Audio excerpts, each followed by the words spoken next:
사도행전 27장 1절에서 12절 말씀 한 절씩 교독하겠습니다. 우리가 배를 타고 이달리아에 가기로 작정되매 바울과 다른 죄수 몇 사람을 아그스도대의 백부장 율리오란 사람에게 맡기니 아시아 해변 각처로 가려 하는 아드리무테노 배에 우리가 올라 항해할세 마게도냐의 데살로니가 사람 아리스다고도 함께하니라. 이튿날 시돈에 대니 율리오가 바울을 친절히 대하여 친구들에게 가서 대접받기를 허락하더니 또 거기서 우리가 떠나가다가 맞바람을 피하여 구브로 해안을 의지하고 항해하여 길리기아와 밤빌리아 바다를 건너 루기아의 무라시에 이르러 거기서 백부장이 이달리아로 가려 하는 알렉산드리아 배를 만나 우리를 오르게 하니 배가 더디가 여러 날 만에 간신히 니도 맞은편에 이르러 풍세가 더 허락하지 아니하므로 살몬의 앞을 지나 그레데 해안을 바람막이로 항해하여 간신히 그 연안을 지나 미앙이라는 곳에 이르니 라사에서 가깝더라. 여러 날이 걸려 금식하는 절기가 이미 지났으므로 항해하기가 위태한지라 바울이 그들을 권하여 말하되 여러분이여 내가 보니 이번 항해가 하물과 배만 아니라 우리 생명에도 타격과 많은 손해를 끼치리라 하되 백부장이 선장과 선주의 말을 바울의 말보다 더 믿더라. 그 항구가 겨울을 지내기에 불편하므로 거기서 떠나 아무쪼록 베닉스에 가서 겨울을 지내자 하는 자가 더 많으니 베닉스는 그레데 항구라. 한쪽은 서남을 한쪽은 서북을 향하였더라. 아멘.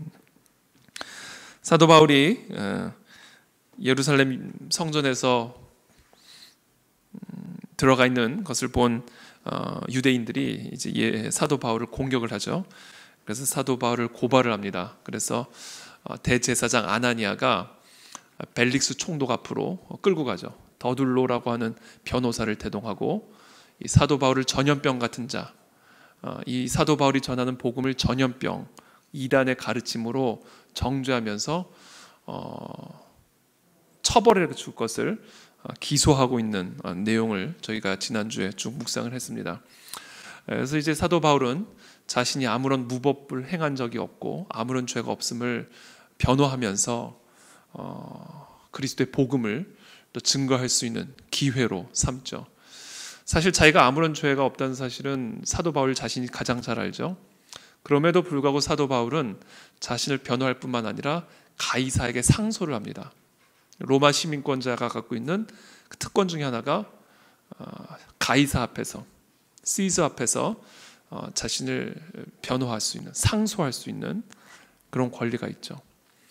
만약에 상소하지 않았다면 사도 바울은 무죄로 당연히 그 구류에서 풀려났을 것입니다. 그러나 사도 바울은 자신의 죄가 없음에도 불구하고 자신이 지금 이렇게 체포된 것, 이것은 오히려 가이사 앞에서 복음을 증거할 수 있는 절호의 기회. 사도 바울이 언제 가이사를 만날 수가 있겠습니까? 일개 유대인이 어떻게 가이사 앞에 설 수가 있으며 어떻게 가이사 앞에서 복음을 전할 수가 있겠어요? 사도 바울은 직관적으로 또 영적으로 또 기도하는 가운데 분명히 깨달았던 것 같아요. 지금 내가 이렇게 억울하지만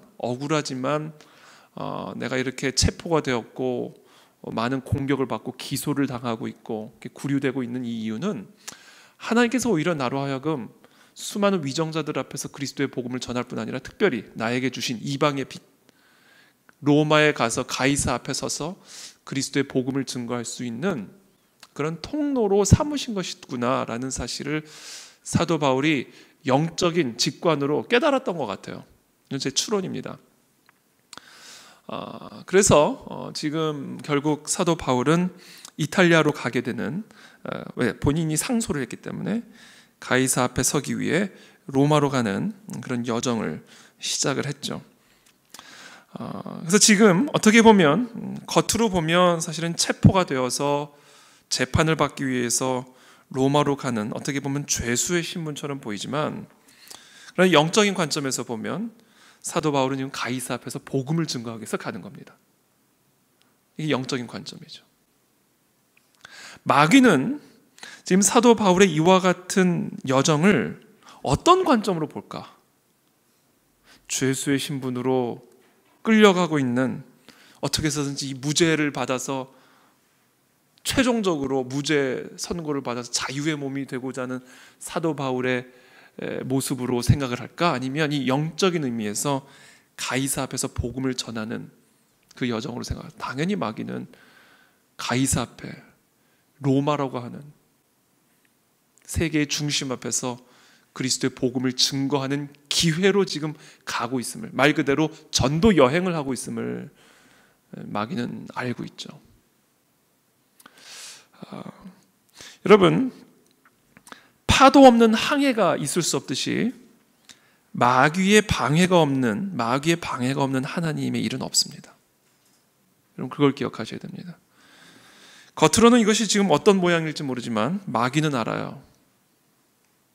지금 얼마나 무시무시한, 그러니까 마귀 입장에서 얼마나 무시무시한 일이 진행되고 있는지, 얼마나 무시무시한 일들이 지금 진행되고 있는지, 앞으로 사도 바울을 통해 가이사 앞에서, 로마 앞에서 그리스도의 복음을 전하여 이것이 과연 얼마나 무시무시한 열매를 맺게 될지 마귀는 너무나 잘 알고 있죠.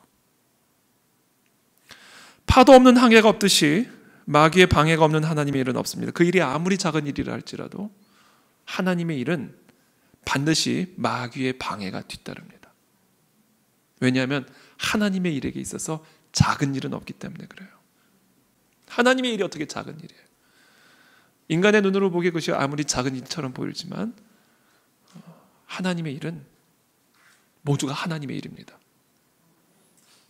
그래서 그것이 작은 일이든 큰 일이든, 인간의 눈으로 보기에 그것이 조그마한 일이든 큰 일이든, 그것은 중요하지 않고, 그건 인간에게나 중요한 거예요. 인간의 관점에게나 그게 중요한 겁니다. 하나님의 눈에 보기에는 다 하나님의 일이에요. 마귀는 그 관점을 갖고 있습니다. 마귀는 그 관점을 갖고 있어요. 그래서 우리가 어떤 하나님의 일을 하고자 할 때, 하나님의 나라와 의의를 위하여, 하나님의 영광을 위하여 우리가 어떤 일을 순종하며 나아가고자 할 때, 그것이 작은 일이든 큰 일이든, 인간의 눈으로 보기에, 세상적인 기준으로 보기에 화려함과 사이즈에 상관없이 우리가 그 일을 하고자 할 때는 언제나 마귀의 방해와 공격이 뒤따른다는 사실을 여러분들이 기억하셔야 됩니다. 저와 여러분들이 더 말씀 앞으로 가까이 나아가고자 할 때 마귀의 방해와 공격이 뒤따릅니다. 우리가 더 온전한 그리스도인으로 세워지고자 할 때, 나 같은 사람 그리스도인으로 세워지는 게 뭐가 대단한 일이야? 어마어마한 대단한 일이다라는 거죠. 나 한 사람이, 나 같은 연약하고 미약한, 어떻게 보면 세상적으로 보기엔 보잘것없어 보이는 나 한 사람이 기도의 자리에 나가는 것, 그것은 하나님의 일이다라는 거. 하나님의 일. 그래서 우리가 더 온전한 그리스도인으로 되어져 가고, 우리의 기도가 더 깊어지고, 우리의 말씀이 더 깊어지고, 우리의 교회가 더 기도와 말씀 가운데 전념해 나아갈 때, 이것은 보통 심각한 일이 아니에요. 마귀의 입장에서는. 왜냐하면 그것은 하나님의 일이기 때문에 그래요.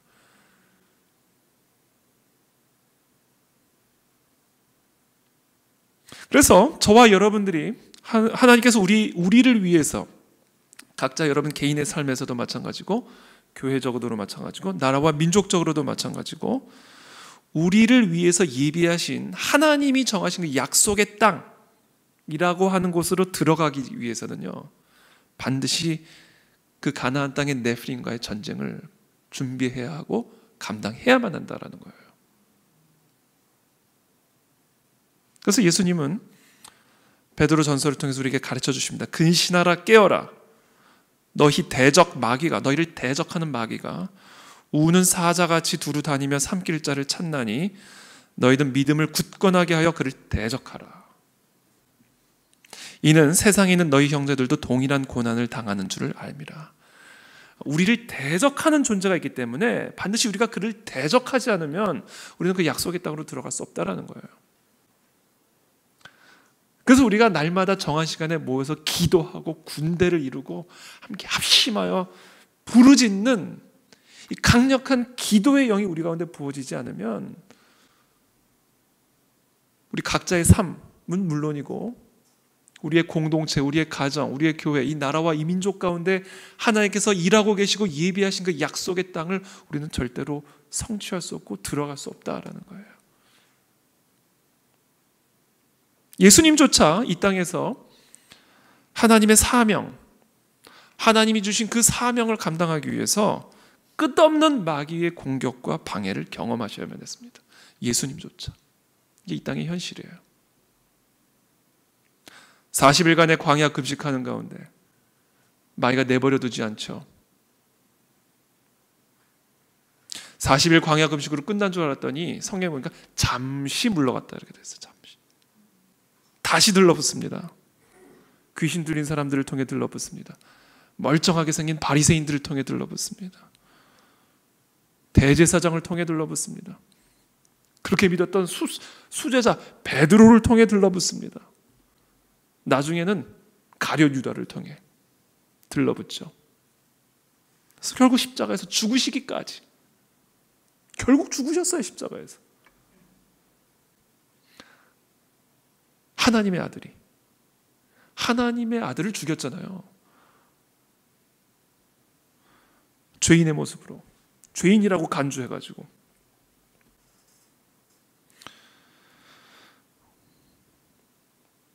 그러니까 예수님조차 이 땅에서 하나님의 사명을 감당하기 위해서는 끊임없는 마귀의 대적, 마귀의 공격, 방해를 경험하셔야만 했어요. 인신 공격부터 해서, 물리적인 핍박부터 해서, 말할 수 없는 모욕과 수모, 그것들을 다 받아 소화를 하셔야만 했어요. 근데 주님은 그 모든 방해와 공격을 이기시고 결국 하나님의 뜻을 다 이루었다. 십자가상에서. 사도 바울도 마찬가지죠. 어떻게 보면 사도 바울의 인생은 참 고달픈 인생이에요. 그냥 바리새인으로서 가말리엘 문화에서 공부한 초특급 엘리트로서 얼마든지 편하게 살 수 있는 사도 바울이죠.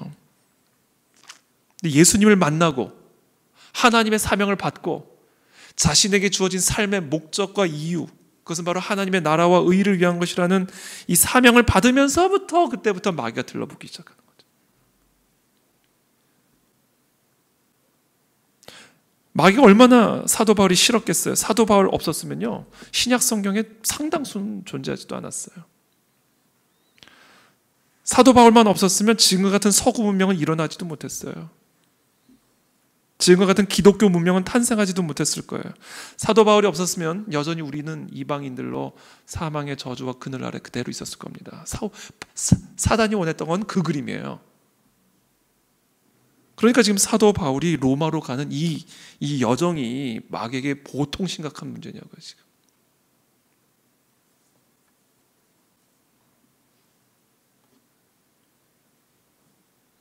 그래서 우리는 오늘 이 본문을 통해서 이 사도 바울의 이 여정, 사실 파도, 맞바람이 없는 항해가 어디 있습니까? 당연히 맞바람이 오죠. 배가 더디 가기도 하고 풍세가 허락하지 않을 때도 있고, 그때 그 배가 사실은 무슨 엔진이 있습니까? 그냥 바람에 휘날리는 배들이죠. 그냥 바람이 불면 이리로 가고, 끊임없이 이 맞바람을 피해야만 하고, 풍세가 위태로워져서 배가 더디 갈 수밖에 없고, 9절에 보니까 결국 항해하기가 위태한 지경에까지 이르게 되잖아요. 일반 사람들이 보면 이거는 그냥 자연 환경, 당연한 거예요. 항해하는 가운데 있는. 그러나 사도 바울이 이렇게 얘기합니다. 여러분이요, 내가 보니, 다른 관점을 갖고 있죠, 사도 바울은. 당신들이 보기에는 그냥 당연한 항해 가운데 있는 풍파로 보이지만, 그러나 내가 보니 이번 항해가 하물과 배만 아니라 우리 생명에도 타격과 많은 손해를 끼치리라 하되. 그러니까 지금 이 항해 가운데 우리가 만나고 있는 이런 많은 맞바람, 이런 위태로움들이, 제가 추론컨대 사도 바울은 영적인 직관으로 이것은 지금 마귀의 방해다라는 것을 직관적으로 알고 있었을 것 같아요. 저는 그것이 이제 내일 본문에서 조금 더 저는 분명하게 나타난다고 보는데, 그건 이제 내일 국무하신 분들은 내일 새벽에 나오세요.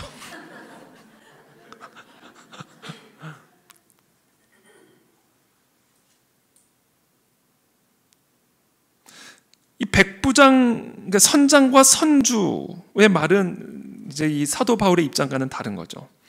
배에 대해서, 항해에 대해서 사도 바울이 더 잘 알겠습니까? 선장과 선주가 더 잘 알겠습니까? 당연히 선장과 선주가 더 잘 알죠. 하루 이틀 이런 바람을 만났겠어요? 하루 이틀 이런 위태로운 상황을 경험해 봤겠어요?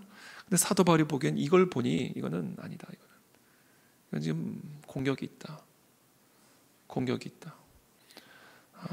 지금 이 여정을 방해하는 악한 마귀의 영적 공격이 이 바람 안에 녹여져 있다. 그 예수님이 배를 타고 가실 때 파도가 치니까 예수님이 파도를 꾸짖으시잖아요. 이 꾸짖는다라는 표현은요, 예수님이 귀신을 꾸짖을 때 했던 그 표현입니다. 그러니까 우리가 그냥 일상적으로 경험하는 이런 어떤 삶의 어떤 이런 소위 말하는 여기서 표현하는 맞바람이라든지 일상의 삶에서 당연히 경험하는 이런 방해들, 더디가는 이런 모든 것들이요, 그냥 일상으로 보는 게 아니라 지금 사도 바울은 그 안에 담겨진 사단의 방해를 보고 있는 거예요. 마귀의 방해를 보고 있는 겁니다. 저는 이것을 볼 수 있는 능력이 저는 영적 리더십이라고 저는 생각을 합니다.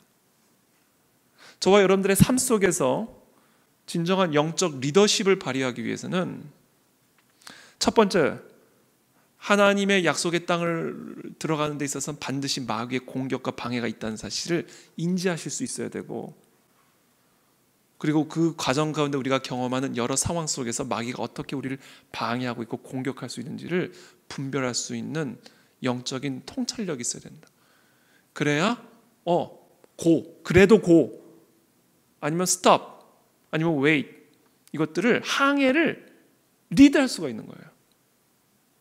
이게 뚫고 가야 할 항해인지, 아니면 잠시 쉬어야 할 항해인지, 아니면 기도로 정말 맞받아쳐야 될 상황인지, 이런 것들을 분별할 수 있는 이 영적인 안목, 이것이 소위 말하는 오늘 본문에서 표현들하면 항해하기가 위태로운 상황에서 우리가 가져야 할 리더십이다라는 겁니다.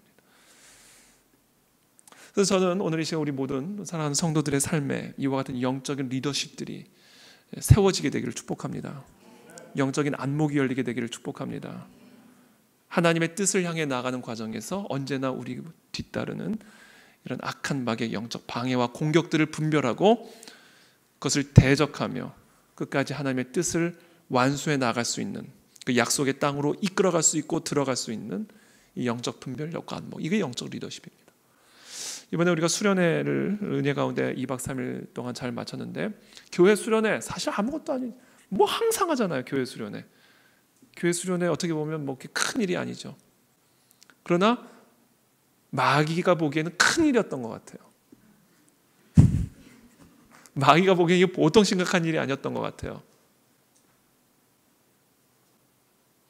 그래서였는지 이 수련회를 준비하는 기간 동안 정말 어마어마한 영적 어려움들, 소위 말하면 항해하기가 위태로웠던 상황들이 여러 차례 있었습니다. 말을 안 해서 그렇지. 제가 웃는다고 웃는 게 아니에요, 여러분. 웃는다고 웃는 게 아니에요. 저의 웃음에 속지 마세요. 항해하기가 위태로운 상황. 제가 그런 그 준비 과정 가운데 그런 경험들을 하면서 이 수련회는 하나님의 수련회구나. 이거 보통 수련회가 아니구나. 그래서 저는 직관적으로 알았어요. 하나님이 일을 하시겠구나, 우리 가운데. 우리 교회가 보통 교회가 아니구나.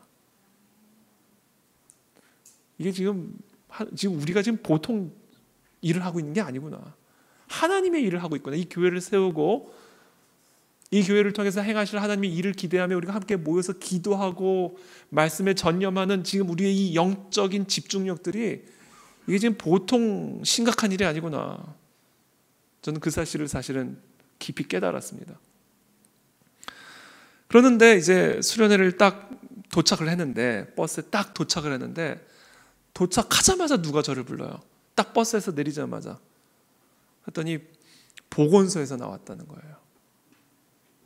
그러면서 이분이 뭐라고 얘기를 하냐면, 얼마 전에 지금 이 지역에 식중독이 돌아가지고 사실상 이거 폐쇄시켜야 된다라는 거예요. 도착했는데 폐쇄시켜야 된다는 거예요. 그래도 하겠냐는 거예요. 그래서 제가 직관적으로 알았죠. 항해하기가 좀 위태로운 상황이지만 이 식중독 안에는 마귀의 방해가 있는 거구나.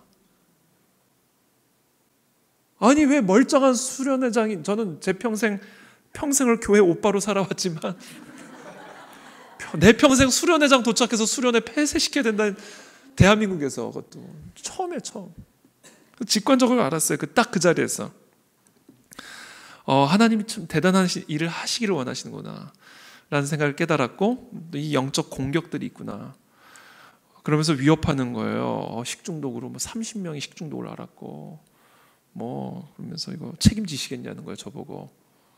그래서 저 순간 책임지겠냐라는 말에 살짝 흔들리긴 했지만, 책임지면 지리라 하고 우리는 한다.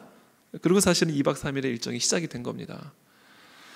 근데 나중에 얘기를 들어보니까 우리가 가야 되기 때문에, 식중독이 우리가 가기 전에 일어났잖아요. 그래서 완전히 소독을 쫙 깨끗하게 해버린 거예요. 그리고 밥도 다 생수로. 여러분 집에서 생수로 밥해서 드세요? 모든 음식이 다 생수로 만들어진 음식을 먹은 거예요. 그러니까 우리는요 완전 초특급 VIP 대접을 받은 거예요. 어떻게 보면, 역으로 보면. 뿐만 아니에요, 예약했던 사람들이 다 취소해버렸어요. 다 나가버렸어요. 예약했던 사람들이. 우리가 썼던 그 대강당이요, 그 원래 다른 팀에서 예약을 했던 겁니다. 우리는 그 옆에 있는 소강당을 예약했거든요. 근데 다 나갔다고. 근데 식중독이 됐는데도 와서 미안하다고 거길 쓰라고 그냥 해준 거예요. 2배 값이거든요, 거기는. 그러니까 여러분 거기 대강당의 사람들 바글바글 했다고 생각해 보세요. 그리고 우리 그 옆에서 중강당에서 했다고 생각해서 얼마나 번잡하고 시끄러웠겠어요. 교회 집회도 아니었을 텐데. 근데 하나님이 다 내보내시고, 보통 일 아니니까, 지금 보통 교회가 간 게 아니니까, 이게 보통 심각한 일이 아니거든요. 지금 우리 교회가 하는 일들이 지금 이게 하나님의 일이거든요. 그러니까 미리 식중독해서 다 내보내시고 완전히 그냥 새롭게 소독까지 생수로 밥하셔가지고 거기서 완전히 우리가 독점을 했잖아요. 전 캠퍼스를. 그러니까 제가 이번 이 수련회를 통과하면서, 특히 또 이번 말씀을 묵상하면서, 그래, 마귀는 언제나 공격하지만 하나님은 그것을 그대로 뒤집어 엎어가지고 하나님의 일을 이루시는 분이다라는 거예요. 그래서 저는 이 마귀의 방해와 공격이 언제나 뒤따른 부분에 대한 사실은 두려움이 있습니다. 솔직히 예수님이 당한 수모 생각하고, 예수님도 죄인으로 간주해가지고 십자가에 죽였는데 나는 오죽하겠어요. 그렇게 흠없고 점없는 분도 죄인이다 그래가지고 죽였잖아요. 나는 오죽하겠냐? 여러분들은 오죽하겠냐? 우리 교회는 오죽하겠냐? 사실 우리가 이 하나님의 일과 하나님의 사명을 위해서 우리가 나간다고 했을 때 뒤따르게 될 사단의 여러 방해, 공격, 유혹, 미혹, 이런 것들이 사실은 두려운 마음이 있습니다.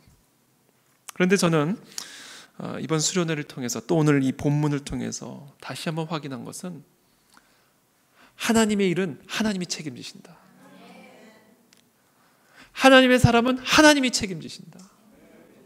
이 확신을 가졌습니다. 그래서 저와 여러분들이 하나님의 일을 해나가는 데 있어서 두려움이 없게 되기를 축복합니다. 영적 방해는 있어요. 그러나 두려워하실 필요가 없어요. 하나님의 일이기 때문에. 저와 여러분들이 하나님의 일을 하기만 하면 괜찮아요. 하나님의 일이기 때문에 그래요.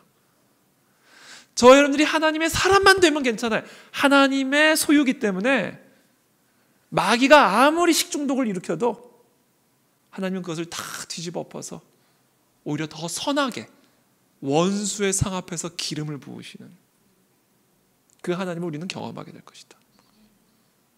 그러므로 아무것도 두려워하지 말고 하나님의 뜻에 순종하십시오. 하나님의 사명을 끝까지 감당하십시오. 하나님이 책임지실 거예요. 하나님이 일하십니다. 마귀의 어떤 영적 공격과 방해도 연기처럼 다 날아가 버리게 될 거예요. 사도 바울이 가잖아요, 그냥. 근데 배는 조금 손상이 있겠지만 우리는 안전하게 도착할 것이고 다치는 사람도 하나도 없을 거다 예언을 하잖아요. 이게 사도 바울 안에 있었던 확신이에요.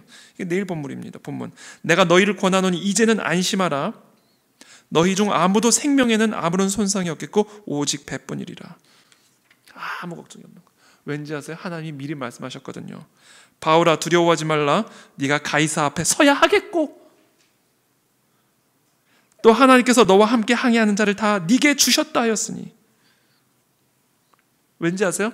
지금 바울은 하나님의 사명을 위해 가고 있고 바울은 하나님의 사람이기 때문에 그래요. 그래서 바울과 한 배를 탄 사람은요 바울 때문에 사는 겁니다. 그래서 저는 여러분 때문에 여러분들의 가정이 살게 되기를 축복합니다. 저와 여러분 때문에 이 나라 이 민족이 살게 되기를 축복합니다. 저와 여러분들이 그 하나님의 사명과 하나님의 사람으로 그 어떤 영적 방해와 공격도 두려워하지 않고 영적 분별력을 따라 그 길을 행해 나가기만 하면 우리는 이와 같은 하나님을 우리의 인생 항해 속에서 경험하게 될 것이다 라는 거죠. 근데 제가 여기서 한 가지 오늘 특별히 여러분들과 마지막으로 나누고 싶은 부분이 있는데 우리가 그와 같은 삶을 살아가기 위해서 우리에게 반드시 필요한 게 있어요. 바로 중보 기도입니다. 우리가 하나님의 사명을 감당하는 데 있어서 반드시 영적 방해와 공격들이 있는데 우리의 힘으로는 절대로 그것을 감당할 수가 없어요. 절대로. 그 마귀의 유혹을 우리가 무슨 수로 이겨냅니까? 그 마귀의 방해를 우리가 무슨 수로 우리의 지혜로 이겨냅니까? 불가능해요. 그래서 우리가 하나님의 사명을 감당하고자 한다면 정말 우리가 하나님의 사람으로 하나님의 약속의 땅으로 들어가고자 한다면 우리가 우리를 방해하는 그 뜻을 방해하는 마귀를 다룰 수 있는 무기가 있어야 돼요. 그래서 우리에게 주신 무기가 바로 기도라는 무기예요. 그래서 예수님이 겟세마네 동산에서 최후의 그 십자가를 지시기 바로 그 순간에 제자들에게 하신 유언 같은 말씀, 깨어서 잠들지 말고 기도하라. 우리의 이 기도, 이 중보의 기도가 있어야만 우리는 이 마귀를 대적할 수 있고 제압하여 하나님의 뜻을 향해 나아갈 수가 있다는 거예요. 근데 이 기도가 느슨해지면 우리는 반드시 마귀에게 엎어집니다. 왜? 반드시 마귀가 방해하거든요. 하나님의 일은.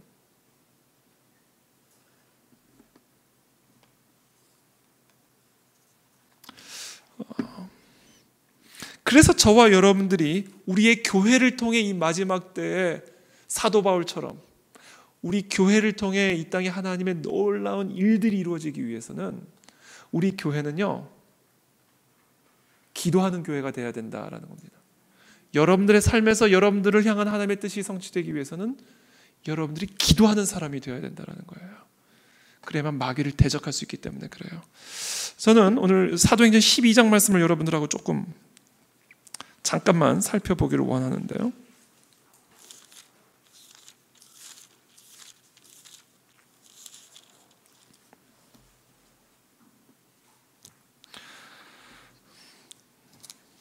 지금 베드로, 야고보는 칼로 죽었어요.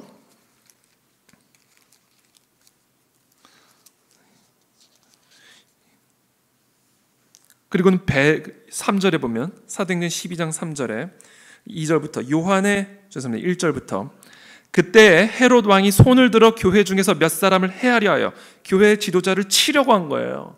헤롯을 통해서 마귀가 하나님의 사역을 초대 교회를 무너뜨리려고 하는 거죠. 방해가 있는 거죠. 그래서 요한의 형제 야고보를 칼로 죽였어요. 유대인들이 이 일을 기뻐하는 것을 보고 베드로도 잡으려 할세. 베드로도 투옥시키려고 그러는 거예요.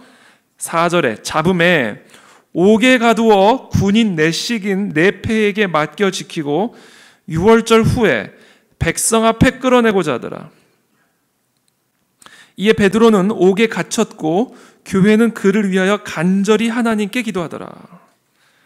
그러니까 마귀가 헤롯을 통해서, 이 권력자 헤롯 왕의 손을 통해서 베드로를 옥에 가두어 버리죠. 이 베드로의 사역을 방해하는 겁니다. 초대교회 지도자가 갑자기 투옥이 돼버린 거예요. 이게 얼마나 심각한 문제입니까? 그때 이 항해가 위태로워지자 어떤 일을 하기 시작했냐면, 교회는 5절에 그를 위하여 간절히 하나님께 기도하더라. 겟세마네 동산에서 예수님이 땀이 피가 되도록 기도하셨을 때 사용됐던 이 간절함, 이 기도, 이 간절함이 지금 여기서 똑같은 헬라 언어로 쓰여지고 있는 거예요. 베드로가 옥에 갇혔을 때, 초대교회의 항해가 위태로워졌을 때, 초대교회 성도들은 즉각적으로 이것이 마귀의 방해라는 사실을 즉각적으로 알았고, 그래서 이들이 행했던 일들이 다 교회에 모여서 맹렬하게, 아주 간절하게 필사적으로 기도하기 시작했다, 이렇게 되어 있습니다. 그랬을 때 어떤 일들이 일어나기 시작했냐면, 주의 사자가, 천사입니다. 호련히 주의 사자가 나타나매 옥중의 광채가 빛나며 베드로의 옆구리를 쳐 깨워 이르되 급히 일어나라 하니 쇠사슬이 그 손에서 벗어지더라. 천사가 이르되 띠를 띠고 신을 신으라 하거늘 베드로가 그대로 하니 천사가 또 이르되 겉옷을 입고 따라오라 한대. 천사가 하는 것이 생시인 줄 알지 못하고 환상을 보는가 하니라. 11절부터 이에 베드로가 정신이 들어 이르되 내가 이제야 참으로 주께서 그의 천사를 보내어 나를 헤롯의 손과 유대 백성의 모든 기대에서 벗어나게 하신 줄 알겠노라 하여 깨닫고 마가라 하는 요한의 어머니 마리아의 집에 가니 여러 사람이 거기에 모여 기도하고 있더라. 여러분, 저와 여러분들이 기도할 때 어떤 일들이 일어났는지를 아주 실질적으로, 현실적으로 보고하고 있는 장면입니다. 저와 여러분들이 모여서 합심하여 기도할 때 어떤 일이 일어나는지 아세요? 주의 사자가, 주의 천사가 호련히 나타나 우리를 도와주는 일들이 일어납니다. 여러분, 천사의 존재를 믿으십니까? 여러분, 천사의 존재를 믿으셔야 됩니다. 저와 여러분들이 하나님께 도움을 간절하게 기도할 때, 하나님의 뜻을 이루고 하나님의 사명을 이루기 위하여 우리가 정말 필사적으로 맹렬하게 기도할 때에 하나님께서는 주의 천사를 우리 가운데 보내셔서 우리를 묶고 있는 수갑들을 풀어내시는 일들을 하고 우리 앞에 갇혀있는 철문들을 여는 일들을 하신다라는 거예요. 이게 뭐가 한다? 하나님이 보내시는 천사가 그 일을 행하신다라는 거예요. 여러분, 이게 우리의 세계관이에요. 이 우리의 세계관입니다. 전 이 세계관을 우리 모두가 소유하게 되기를 축복합니다. 그러므로 오늘 우리가 해야 할 일은 단순해요. 우리가 해야 할 일은 단순합니다. 지금 하나님의 사명을 하는 가운데 있어서, 하나님의 뜻을 순종해 나가는 데 있어서, 하나님이 원하시는 그러한 하나님의 사람으로 세워져 가는 데 있어서 영적 방해가 있습니까? 영적 공격이 있습니까? 항해하는 데 있어서의 위태로움을 경험하고 계십니까? 우리는 뭐만 하면 된다? 하나님께 맹렬하게 부르짖으면 된다. 그러면 하나님이 천사를 보내십니다. 천사를 보내셔서 막힌 문들을 열어주실 것이고 묶고 있는 사슬들을 끊어내실 것이며 하나님의 그 모든 풍랑들을 잠잠케 하셔서 우리들을 끝까지 이 인생 여정을 끝나는 그 순간까지 우리들을 신실하게 하나님의 약속의 땅으로 인도하실 것이다 라는 거예요. 그래서 오늘 이 밤에 초대교회가 사도 베드로를 위해서 그렇게 맹렬하게 기도했듯이 오늘 이 밤에 우리가 그와 같은 맹렬한 기도로 하나님께 부르짖게 되기를 축복합니다. 주의 천사의 도우심을 구하십시오. 우리 자녀들에게 주의 천사를 보내주십시오. 우리의 사업터 위에 주의 천사를 보내주십시오. 우리의 교회 위에 천사를 보내주셔서 하나님 우리들을 돌보아 주시고 막힌 문들이 열려지게 도와주시고 참으로 포효하고 있는 사단의 울부짖음들이 잠잠하게 죽는 그런 역사가 오늘 이 밤에 우리의 기도 가운데 일어나게 하여 주시옵소서.